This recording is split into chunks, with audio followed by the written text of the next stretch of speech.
Pagod ka na? Baka hindi katawan mo ang pagod, kundi puso mo.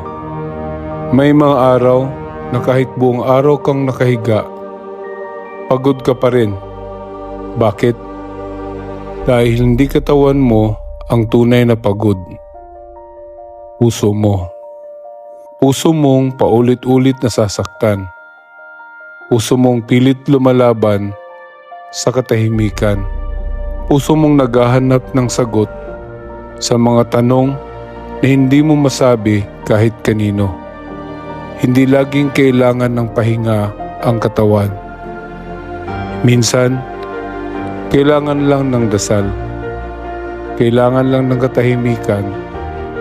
Kailangan lang ng kausap. Kahit sarili mo lang.